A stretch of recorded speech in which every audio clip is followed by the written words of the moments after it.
Bus 27R, Romance to Breakup, a novel by VMS. Sarah had seen Prabha since childhood, the boy who played cricket in the narrow lanes, who sang with reckless confidence, who strutted like the streets belonged to him.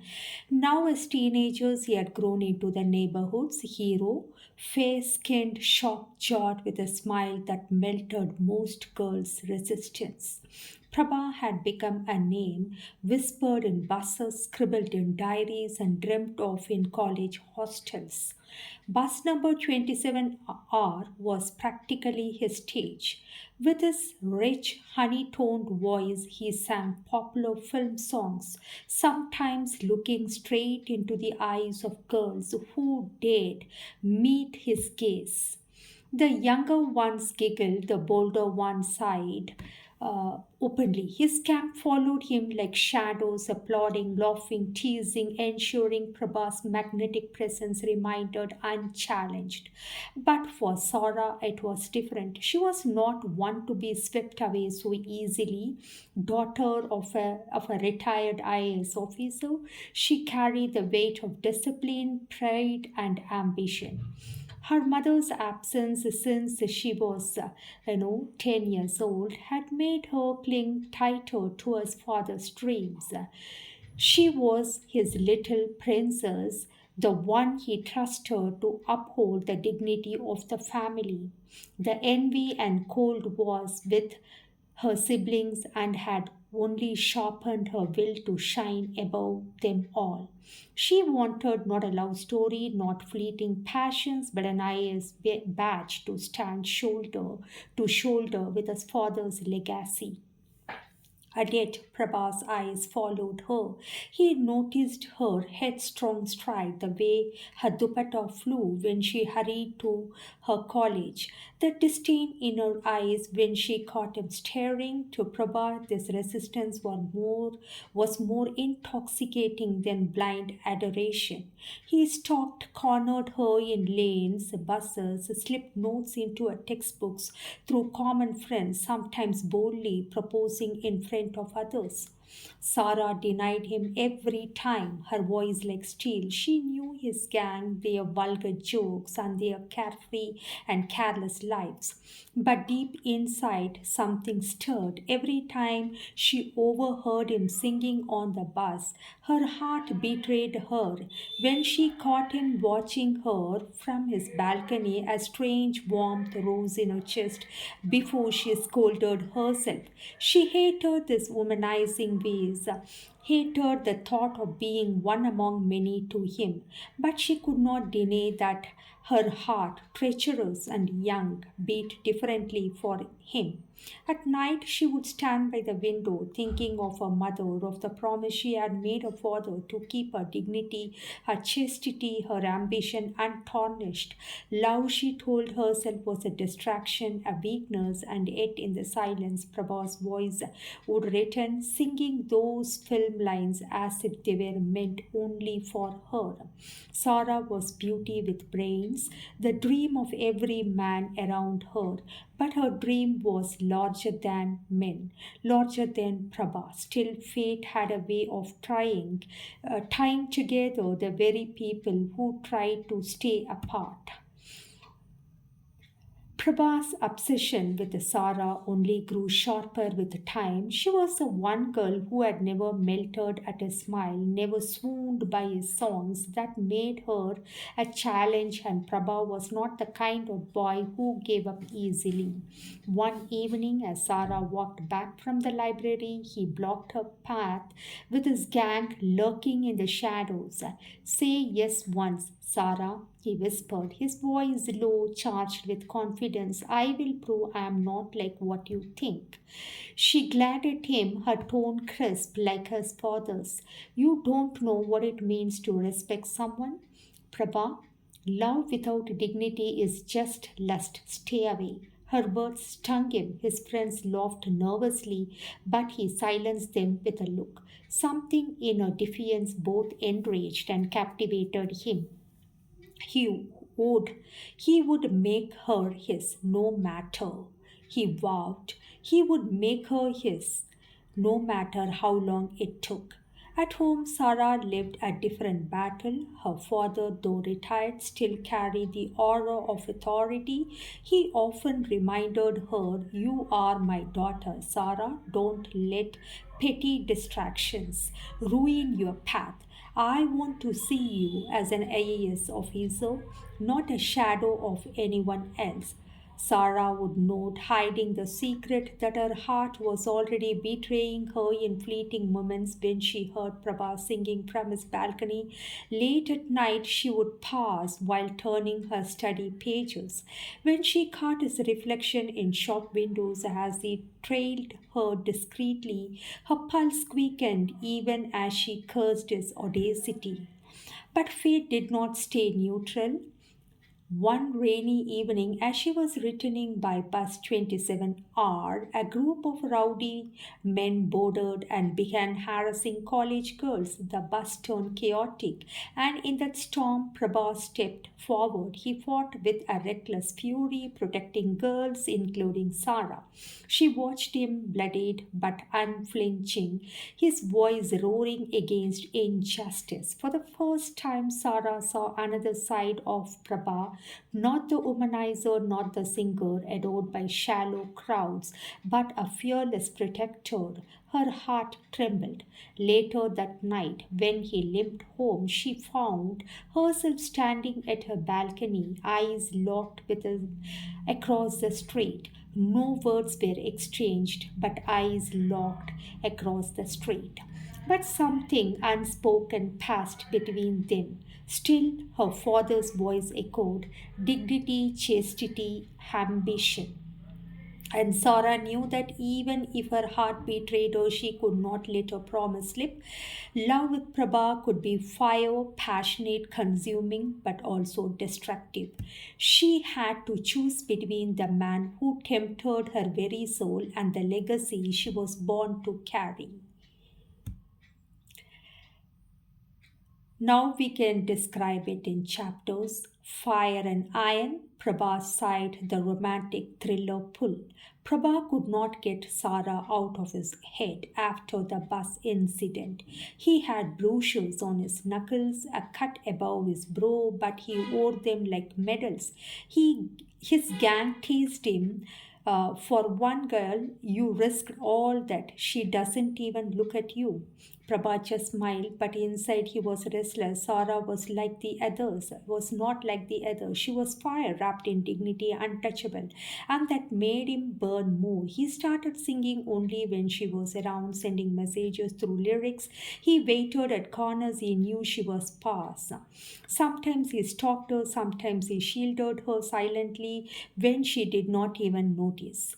One evening he dared to slip her a note. "You may run from me, Sarah, but I will never run from you." Sarah sighed, the family drama wait. At home, Sarah's father was watching her more closely. He sensed the distractions creeping into her eyes, the way she lost herself in thought when she was supposed to be studying. "You are my little princess," he reminded her, "but remember, one mistake, one wrong step, and the world will never forgive you. We belong to a family of iron, not clay." Her siblings mocked her ambition, hinting that she was their father's favorite.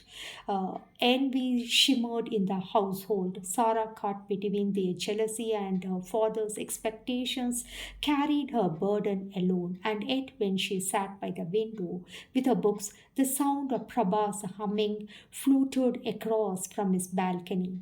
Her heart betrayed her resolve, beating to rhythms she was supposed to silence. One night after tuition, Sarah realized she was being followed not by Prabha but by two strangers. Her steps quickened, fear clawing her throat, and then out of the shadows, Prabha appeared. Without a word, he confronted them. his fury raw and unfiltered until they fled. For a brief moment, Sarah felt safe and protected. But when Prabha looked at her, expecting gratitude, all she gave him was cold fire. You don't understand, Prabha. I cannot be yours. My life is not meant for this. Yet her trembling hands told another story. The conflict deepens. Sarah now stood at the edge of two worlds, a world of ambition and duty where her father's voice guided her steps toward the IAS dream, a world of forbidden passion where Prabha's eyes haunted her with promises of a love both dangerous and irresistible. The question was no longer whether Prabha loved her, it was how long Sarah could resist the storm gathering around her. Chapter the next chapter, The Shadow of Desire. The rain had washed the streets clean, but Sarah's mind felt heavier than ever. She could not erase the memory of Prabha standing between her and those men for one fleeting second. She had wanted to hold his arm to say thank you, but instead she had pushed him away with her words. Prabha, however, was not the kind to be pushed away. Prabha's obsession. The more Sarah denied him, the deeper his hunger grew. His gang noticed she will never say yes, da. She thinks she is above us. One friend mocked. Prabha's jaw tightened. No, she will be mine. I will make her see I am not just a street hero, just fire, and fire belongs to me. She is my fire, and the fire belongs to me. His obsession turned darker. He began to follow her at odd hours, watching where she went, who she spoke to when another boy at tuition tried to walk beside Sarah. Prabha cornered him later, beating him until he could barely speak. Word spread quickly. No one was to look at Sarah. She was untouchable not because of her family name but because she belonged to Prabha. Sarah did not know this yet, but she would soon. Sarah's fear. Fear. One evening, as Sarah walked home, she found a crude painting on the wall near her gate, a heart with her name and Prabha's scrawled inside it. Rage boiled in her. She scrubbed it with water, but the paint clung stubbornly. Her neighbors whispered, her siblings mocked, and her father's stern eyes lingered on her longer than usual that night. She shut her door, trembling. This wasn't admiration anymore, it was possession. And yet her heart ached. Why did part of her still long for him? Why did his voice still echo in her veins? The gang's move. Prabha's friends, emboldened by his obsession, started crossing lines. One night after college fest rehearsal, Sarah found herself surrounded by two of them. They smirked, taunting her with filthy innuendos. Just as she screamed, Prabha appeared, dragging them away with a violence that chilled her more than attack itself. He turned to her, eyes wild. Don't you see, Sarah? I can't let anyone touch you. You are mine. Her voice shook with fury and fear. I will never belong to anyone, Prabha. Not you, not anyone. She ran, but his words followed like a curse. The dangerous spiral. At home, her father grew suspicious of her distracted state. He began asking quiet but sharp questions. The siblings snickered, sensing a scandal that could bring Sarah down. And through it all, Prabha's shadow loomed larger. Sarah knew it now. This wasn't just love, it was obsession, and obsession could destroy her dreams, her dignity, her father's trust. But deep inside, she also knew if pushed into danger again, she might still turn toward Prabha, not away. So the story proceeds, Prabha's obsession turning dangerous, Sarah's father's suspicion growing, the gang's pervasions threatening her dignity, and Sarah's inner betrayal, her heart still drawn to him. The next chapter, The Fall of Silence. The college fest night was alive with music and laughter, girls in silk salwars, boys in crisp shirts, and smell of samosas and cheap perfume filling the courtyard. Sarah had volunteered at the debate counter, her focus sharp, her face a mask of discipline and clarity. But somehow in the crowd, she felt his gaze. Prabha. He stood with his gang, laughing, his presence larger than girls. Girls fluttered around him like moths to flame, but his eyes never left Sarah. She pretended not to notice, but every nerve in her body was alert. The setup. As the evening grew older, Sarah realized her bag was missing. Panic surged inside it, where her notes, her ID, even her father's old pen she carried for luck. Someone told her they had seen two of Prabha's boys near the counter. Her pulse hammered. She searched frantically until a message slipped into her hand, folded into a paper plane. Your bag is safe. Meet me behind the auditorium, Prabha. Sarah's blood turned cold. Behind the auditorium, the trap. The shadow stretched long. Her bag was there, thrown casually on a bench. But when she reached for it, her hand gripped her wrist. Prabha, his face was inches from hers, his voice low, trembling with something between desire and desperation. Why do you fight me, Sarah? Don't you see? I would burn the whole world just to keep you safe. She yanked her hand free, safe or trapped. Her voice cracked. You are ruining me, Prabha. If my father even hears a whisper of this before she could finish, one of his gang members stumbled out of the shadows, phone in hand, smirking. He had been recording everything. The crisis. Sorrow froze, her mind screamed. A video of her alone with Prabha would be enough to end her reputation, enough for her siblings to mock, neighbors to whisper, her father's trust to shatter. She lunged at the boy, trying to snatch the phone, but Prabha's roar cut through the air. Delete it now. His gang member hesitated, sneering until Prabha's fist flew. The fight turned brutal, blood on the wall, Sarah screaming in horror. By the time it ended, the boy lay on the ground, groaning. The phone smashed, but Sarah's tears were already flowing, not from fear of the video, but from the terrifying realization of what Prabha was becoming. You say you love me, she whispered, trembling, but this is not love, this is madness. Prabha's eyes burned with dangerous calm and madness in all I have for you. The aftermath. When Sarah returned home that night, her father was waiting at doorstep. His sharp gaze scanned her wet hair, her trembling hands, her lost eyes. Where were you, my child? His voice was steady but heavy with a suspicion. For the first time, Sarah could not meet his eyes. The crisis had begun. From here, the stakes are brutal. Sarah's reputation hangs on a thread. Prabha had crossed into dangerous obsession. His gang may turn against him, dragging Sarah down in revenge. Sarah's father's suspicion could crush her IAS dream before it even starts.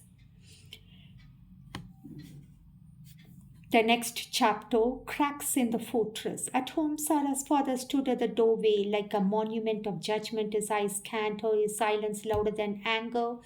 Where were you? He asked again, his tone low, deliberate. I was delayed at the first, Sarah managed, forcing calm into her voice.